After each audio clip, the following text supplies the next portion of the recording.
네, 안녕하십니까.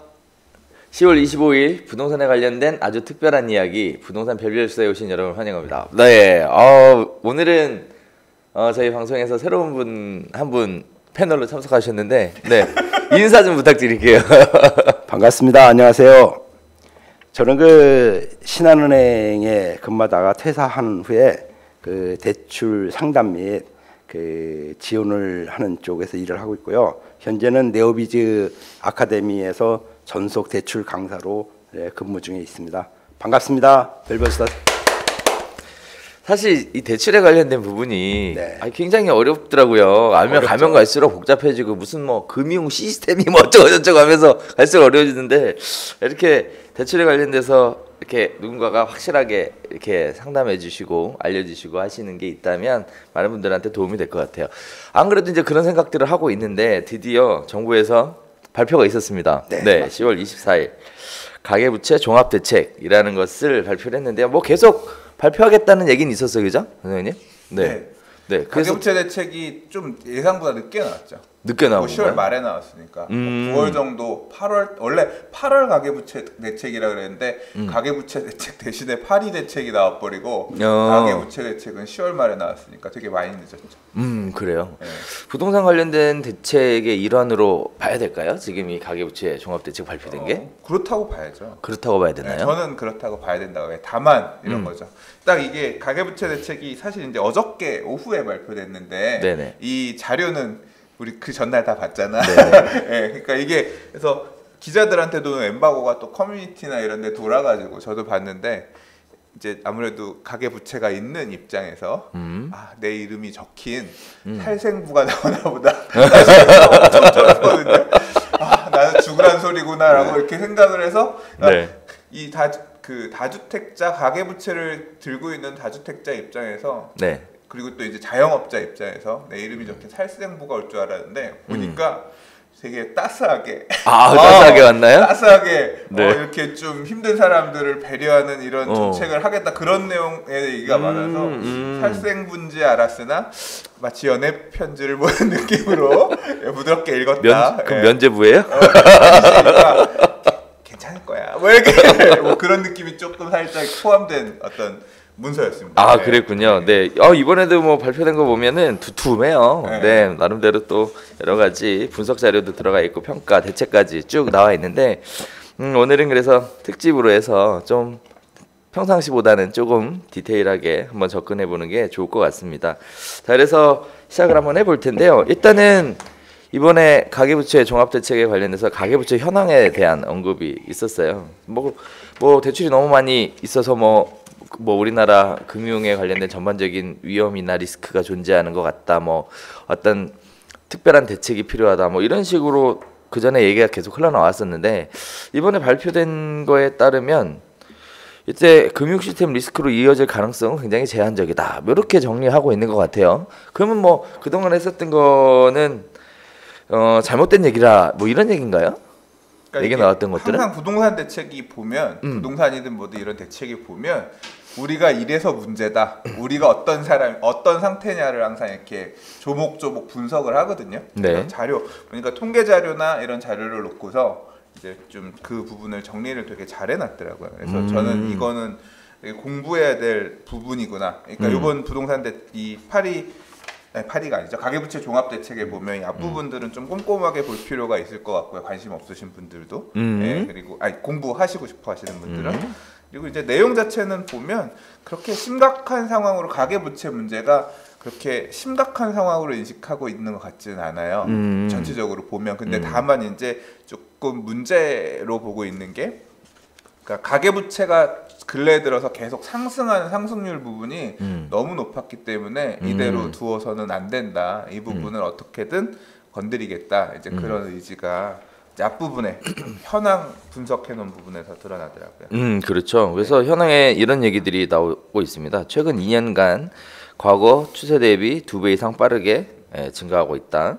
그다음에 뭐 금융 시스템 리스크로 이어질 가능성 제한적이다. 그러나 높은 증가세가 지속되면 성장이 제약되고 취약차주의 부담이 우려된다. 이렇게 마무리를 하고 있는 것 같아요. 여기에서 나오진 않았는데 그러니까 네. 저는 사실 이걸 보면서 느꼈던 게 뭐냐면 네. 왜 가계부채 대책이 그러니까 말 그대로 대책이라는 게 가계부채가 문제가 있으니까 대책을 내겠습니다 해야 되는데 조사하다 보니까 그렇게까지 문제는 없지만 현재적으로 대응할게요. 사실은 뭐 그런 의미인 거잖아요. 그렇죠. 보면. 그렇죠. 결국 그렇게 결론이 나는 거죠. 저는 사실 여기에는 안 나왔지만 여기서 할 수 없는 얘기가 사실은 내면에 있지 않나 싶어요. 뭐냐면 금리 인상 부분이에요.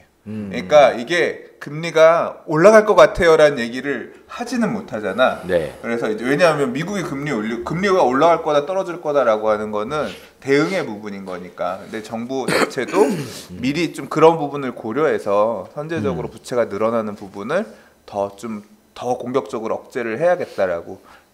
당장 뭐 미국이 올해 내년 계속 금리를 올릴 것 같은 지금 스탠스를 보이는 거일 것 같고 우리나라도 지금 그거에 따라서 금리를 이게 보니까 우리나라만 그런 게 아니라 전 세계적으로 지금 중앙은행들이 금리 인상 부분을 유동성을 빨아먹으려고 하고 있는 분위기인 것 같더라고요. 그래서 이제 그런 부분을 고려해서 가계부채 대책도 선제적으로 대처하지 않았나 그런 생각이 들었습니다. 네.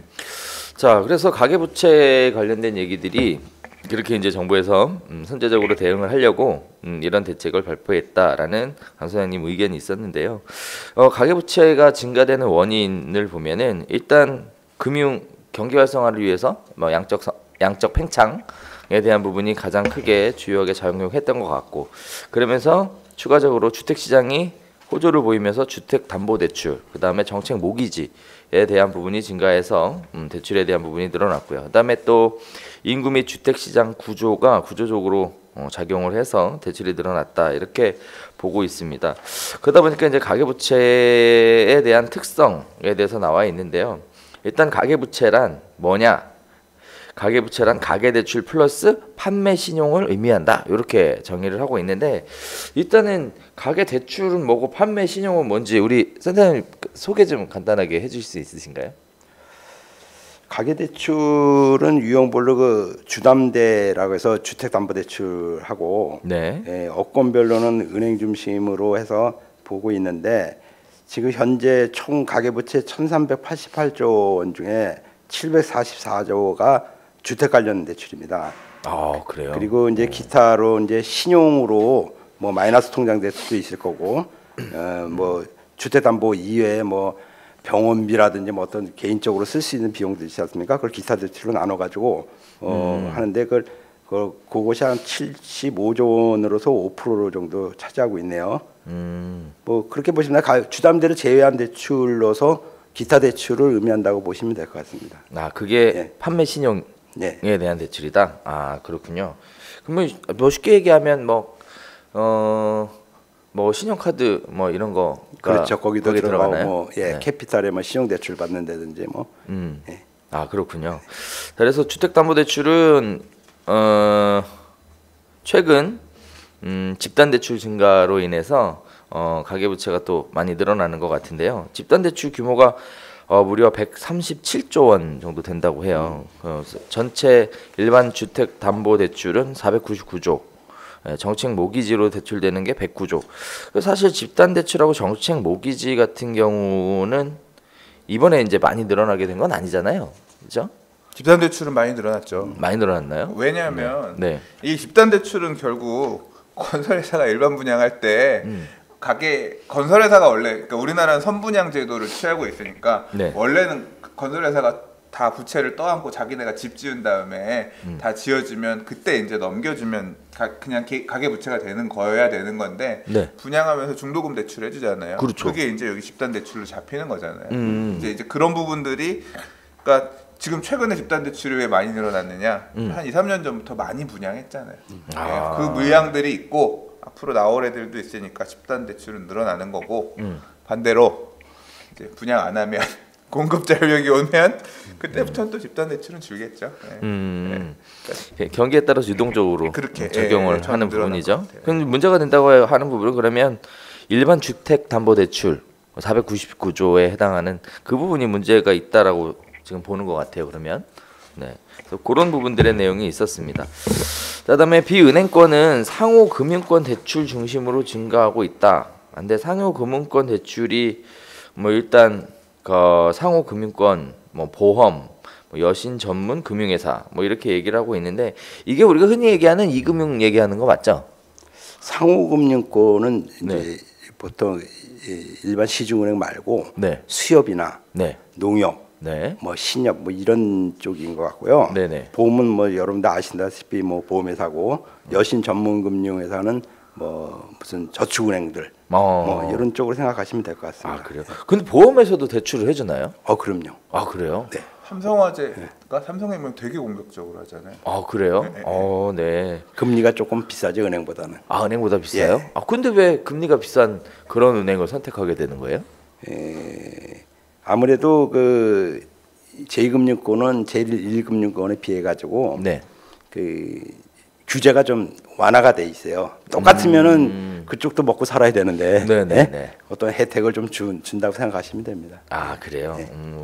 좀 완화된 규제를 적용받을 수 있다. 네. 네. 사실 그 PF 대출이 잘 안 돼. 은행권에서 PF 대출이 잘 안 돼서 보험회사에서 PF 대출로 많이 집행하는 거는 알고 있는데 이런 부분들이 개인에게도 이렇게 대출을 해주는 부분이 많이 있군요. 생각보다 꽤 크네요. 111조 원 정도 되네요. 네, 그래서 그런 부분들이 있습니다. 자, 그다음에 자영업자 대출은 부동산 임대업 중심으로 빠른 증가세를 보이고 있다. 이렇게 얘기하고 있는데 이게 자영업자 대출이 임대사업자가 결국은 대출을 받아서 집을 산다. 뭐 이런 얘기인 거죠?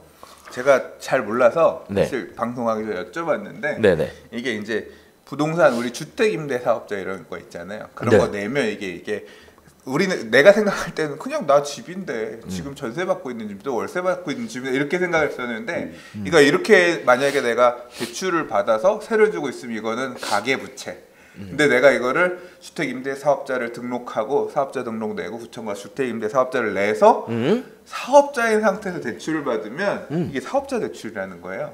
그래서 이제 그렇게 이게 또 그런 거라면서 설명을 해주시는데 사실 저는 오늘 방송 찍기 전에 네. 아주 큰 컨설팅을 받아서 그렇구나. 마음속에 집이 지금 하나 줄었어. 그런 거예요. 예. 그렇군요. 예. 저희 자영업자 대출이 그러면 그 뭐죠? 개인 대출은 아닌 거죠? 사업자 대출인 거죠? 네, 사업자 뭐좀 달라요? 근데 이게 개인 이름으로 뭐 예를 들면 개인 이름으로 집을 샀어요. 사면서 대출을 받았어요. 그러면 이제 가계부채가 되는 거고. 네. 근데 그거를 사업자 등록을 하면 네. 그 이제 사업자 등록이 되고 가계부채에서는 주는 건가요? 네. 아, 구분을 되나요? 그렇게 하고 있습니다. 구분을 그렇게 하고 예. 있나요? 아 그러면 시스템 자체로가 완전히 분리가 돼서 따로 돌아가나요? 네, 그렇습니다. 아 그래요? 자세하게 좀 설명해 주실 수 있어요? 네. 그 자영업자 대출 종류가 네. 사실은 그 부동산 임대업 위에 뭐 네. 예를 들면 키친집을 한다든지 네. 어떤 음식점 하시는 분도 있고 네. 또 종류 굉장히 많아요. 뭐 부동산 하시는 분들도 자영업자 대출 받을 수가 있고 그러니까 개인 순수한 개인이 쓰는 대출을 제외한 것이 다 사업자 대출로 보시면 되고요. 네네. 그 법인 대출도 사업자 대출이나 마찬가지 어떤 면으로 큰 왁구로 보시면. 아 법인 대출도 사업자 대출이다. 네, 그렇죠. 그러네요. 법인 대출은 또 이번에 가계부채 대책에서 얘기하는 그 개인 대출하고는 상관이 없네요. 네, 맞습니다. 그럼 법인 대출에 대한 부분도 빠져있는데 뭐 그런 거는 큰 문제가 없다고 생각하니까 넘어가는 거죠. 근데 법인 대출이 개인 대출보다 받기가 쉽나요? 어렵나요? 이제 사업자 대출은 이 보통 요즘 뭐 방송에도 많이 나오지만 저신용자 뭐 장사도 안 되고 뭐 이렇게 뭐 그런 게 많이 나오잖아요. 보통 소매업이나 음식업종 계통에는 그분들은 거의 신용이 좋지가 않아요. 네. 빚 얻어가지고 시설 투자도 해야 되고 뭐 또 장사도 안 되고 그러다 보니까 또 이번에 대책에 보니까 그런 분들이 뭐 폐업을 하면 네. 뭐 3년간 뭐 유예도 시켜준다 그러고 뭐 이런 좋은 대책도 많이 나온 것 같은데 하여튼 요즘 사업자들이 너무 많이 생겼잖아요. 그러다 보니까는 그쪽이 좀 리스크가 좀 많이 커지는 것 같아요. 아 그래요. 그렇게 자영업 하시는 분들을 위해서 노란우산 공제라는 제도가 있죠. 운영이 되고 있는 거 있잖아요. 그래서 그런 거는 자영업 하시는 분들이 꼭 한번 생각해 보셨으면 좋겠고 사실 법인 사업자도 네, 최근에 작년부터인가요? 네, 가입할 수 있게끔 제도가 바뀌었으니까 사업하시는 분들 입장에서는 그런 제도를 한번 활용해 보시는 것도 나쁘지 않을 것 이 같습니다. 부동산 이게 임대업이 지금 사업자 대출 중에서 보통 그 뭐 여기 자료를 보면은 그 대출 금액 비중이 네네. 부동산 임대가 뭐 27, 제조가 17, 도매 10, 소매 10, 음식 팔로 돼 있고요. 네. 저신용자 비중도 네. 부동산은 임대는 2%밖에 안 돼요. 근데 소매나 음식업 같은 게 종사하시는 분은 14%나 돼요. 그 의미는 부동산 임대업을 하시는 분들은 부동산이라는 어떤 자산이 있는 거 아니에요. 네네. 그걸 담보로 하다 보니까 거기 나는 월세를 가지고 이자를 내고도 남으니까 무조건 부동산 임대업을 하시는 분들은 집을 막 살려고 그러겠죠. 사가지고 대출 많이 뽑아서 그거 갖고 뭐 투기 세력이 화된다는 이렇게 정부는 그걸 의심하고 있는 거예요. 그래서 앞으로는 이 부동산 임대업 하시는 분한테도 소득 같은 것들을 체크를 해서 상환 능력이 있는가를 꼼꼼히 보겠다. 앞으로는 뭐 그렇게 추이가 되는 것 같습니다. 사실 그 부분에 있어서 과거부터 얘기 많이 나왔었던 것들이 이런 것들이 있었어요. 사실 뭐 실제 뭐 1억에 샀는데 뭐 대출은 뭐 1억 1,000을 받는다든지 뭐 이런 것들을 뭐 LTV가 110%가 나온다고요? 그렇게 하기 위해서 이제 감정 가격을 조작을 사기치는 거네. 네. 뭐 이런 식의 아니야, 얘기들이 굉장히 많았어요. 그래서 사실 그렇게 해줄 수 있다, 뭐 이런 걸 컨설팅이다, 뭐 이렇게 얘기를 많이들 했는데 어떤 사람들은 이런 사람들도 있더라고요. 뭐 집을 사서 대출을 받아서 월세로 내고 그러고 나서 또 집을 사서 뭐 해서 그래서 결국은 본인이 순 자산 금액은 뭐 얼마 정말 안 되는데 뭐 집은 뭐 100개를 갖고 있다. 아니지. 뭐. 자산은 큰데 순자산. 그런가 그렇지. 자산은 큰데 순자산은 굉장히 작은데 집은 100채 갖고 있다. 그래서 나는 부자가 됐다. 뭐 이런 얘기하시는 분들도 자산은 간혹 있더라고요. 뭐 순자산은 따져 보니까 빵원. 참고적으로 보면은 네. 그 보통 지금 투기적이나 투기가해지고는 이제 LTV가 이제 40% 네. 그리고 뭐 또 하나 대출 받으면 30% 이렇게 줄어들었잖아요. 네. 근데 이 사업자 대출 임대사업자 하시는 분들은 80%까지 받을 수가 있어요. 오 그래 LTV 80%? 네. 아. 80% 받는 데서 이제 방 하나 3,400만 빼면은 네. 예를 들면 1억에 80% KB세가 1억인데 80%를 받는다면 8억을 대출을 받아가지고 거기서 이제 방 하나 3,400 빼면은 네. 7억 5,600까지 대출을 받아서 그 집을 사는 거죠. 그런데 거기서 또 세를 뭐 월세를 받든지 그거 갖고 자꾸 하다 보니까 지금까지는 아직까지는 안 풀어줬어요. 그래서 뭐 향후에는 풀어질 것 같은데 이게 좀 조여야 되는데 지금 부동산 임대업에 대한 이게 현재까지 있으니까 좀 LTV가 좀 어려우신 분들은 사업자 대출로 전환하시는 것도 하나의 방법인 것 같습니다. 아 그렇군요. 중요한 팁이네요. 사업자 대출로 전환하는 것이 중요한 팁이 될 수도 있다. 주택임대 사업자를 내서 사업자 그렇죠. 대출로 가면 일단 주택임대 사업자를 낸다는 자체가 정부가 생각할 때는 임대료 상승을 딱 억제할 수 있잖아요. 이게 주택임대 사업자 그렇죠. 내면 5% 이내로 임대료를 올릴 수 없는 것도 생기고 세금도 받고 소득세 내 이제 이게 되니까 의료비도 많이 받아야 되고 의료보험도 또 내야 되고 일단 그러니까 장점은 있지만 또 이렇게 단점도 있긴 한데 정부에서 자꾸 임대사업자를 유도하려고 하는 방향이니까 대출 쪽에서는 살짝 아직까지는 좀 줄어든 부분이 그 정확하게 보신 것 같습니다. 부동산입니다. 자, 파리 대책 때 나왔었던 임대사업자 유도에 관련된 부분을 과연 어떻게 유도할 것인가에 대해서 우리가 사실 예전에는 이런 얘기들 많이 했어요. 그래서 뭐 세금에 대한 감면, 뭐 이런 부분들에 대한 언급이 굉장히 많았었습니다. 뭐 보유세를 줄여주겠다, 취득세를 감면해주겠다, 뭐 일정 기간 지난 이후에 매각을 하면 양도세를 감면해주겠다. 이런 어떻게 보면 사후적인 조치가 대부분이었고, 그러다 보니까 임대사업자 유도가 과연 잘 되겠느냐라는 부분에서 굉장히 회의적인 것들이 사실이었는데 제가 그냥 보니까 지금 말씀 나누는 것들을 쭉 생각을 해보면 이게 결정적으로 임대사업자를 유도하게 되는 배경과 방향이 되겠네요. 이렇게 가게 되면 임대사업자 대출을 하게 되면 사업자를 내고 대출을 받게 되면 일단 LTV가 80%까지 적용이 된다. 대단한 중요한 그런 혜택을 또 정부에서 주고 또 임대사업자를 유도하는 거죠. 그렇죠. 그래서 요번 조치에도 80% LTV 부분을 손을 안 댄 것 같습니다. 그렇군요. 네. 아주 중요한 팁이 지금 나왔는데 잘 기억하셨다가 뭐 적극적으로 활용해 보시는 것도 괜찮을 것 같습니다. 빨리 가야 돼. 뭘요? 읽을 내용이 너무 많아. 그런가요? 앞에서 너무 지금.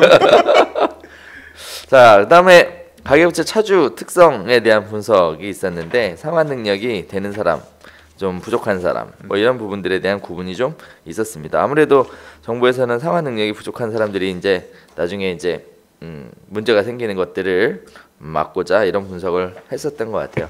상환 능력이 낮은 사람일수록 재무 상태가 열악을 해서 뭔가 대책을 좀 만들어야 될 필요가 있다. 이렇게 얘기를 하고 있습니다. 자, 다음에 이제 자영업자에 대한 대출 분석이 있었는데요. 뭐 생계형, 일반형, 투자형, 기업형 이렇게 다양하게 4가지 유형으로 해서 설명을 하고 있는데 일단 생계형하고 일반형이 조금 문제가 있다 이렇게 보는 것 같은데 어떻게 생각하는 거예요? 이거는 생계형하고 일반형이 뭐죠? 잘 몰라. 아니 근데 이게 지금 사실 이제 이 분석한 내용 중에 보면 이게 아까 처음에 서두에 얘기했듯이 지금 이 보면 아까 좀 전에 차주 특성별 분석 보면 가계부채가 뭐 아까 1,400조 정도 됐잖아요. 1,488조. 근데 지금 이 그룹을 4개로 나눠놨는데 말 그대로 좀 그룹 C, D 안 좋은 쪽의 부채를 합쳐보니까 200조 정도 돼요. 전체 가계부채 중에 10%가 조금 넘는 정도거든요. 그러니까 전체 부채가 부실을 해질 만한 그런 리스크는 없는 것 같고 다만 이렇게 하위에 있는 분들이 부실해질 수 있는 가능성이 더 높으니까 사실 이제 후반에 대책에 보면 이 사람들을 조금 다듬어줄 수 그래서 정책자금리도 더 만들고 이 사람들의 뭐 부채 탕감해주는 이런 부분들을 이제 그러니까 맞춤형 대책하기 위해서 분석을 좀 해놓은 내용들인 거죠. 그래서 4가지 단계로 쪼갰다. 뭐 이제 그런 정도인 거고. 생계형은 말 그대로 상환 능력도 안 좋고 뭐 어떤 뭐랄까 여력이 좀 안 되시는 분들, 일반형은 그나마 좀 괜찮은 분들, 근데 투자형하고 기업형은 이제 조금 여유 있는 분들 이렇게 구분을 해놓은 거죠. 그래서 단계에 따라서 4단계를 그렇게 구분을 해놨어요. 자, 그래서 생계형하고 일반형의 대출이 많다라는 것이 문제가 있다 이렇게 보는 것 같습니다. 자, 다음에 가계대출 동시보유 자영업자의 상환 부담이 높고 건전성이 열악하다 이런 얘기가 있었고요. 그다음에 생계 일반형이 투자 기업형 대비 대출 금액이나 사업 규모가 굉장히 영세하다 이런 얘기가 있었습니다. 아무래도 말씀하셨던 것처럼 이런 부분들에 대해 이런 해당 계층에 대한 어떤 지원을 하기 위해서 계층을 좀 분류를 해놓은 것 같아요. 자, 이런 얘기가 쭉 나오다가 이제 쫙 정리가 되죠. 평가와 대응 방안이라는 걸로 정리가 됩니다. 그래서 평가에 이런 얘기도 나와요. 가계부채 총량이 단기간 내 추세 이상으로 갑자기 급증을 하더라. 하지만 크게 문제없이 관리가 가능한 수준이더라. 뭐 이렇게 정리가 됐습니다.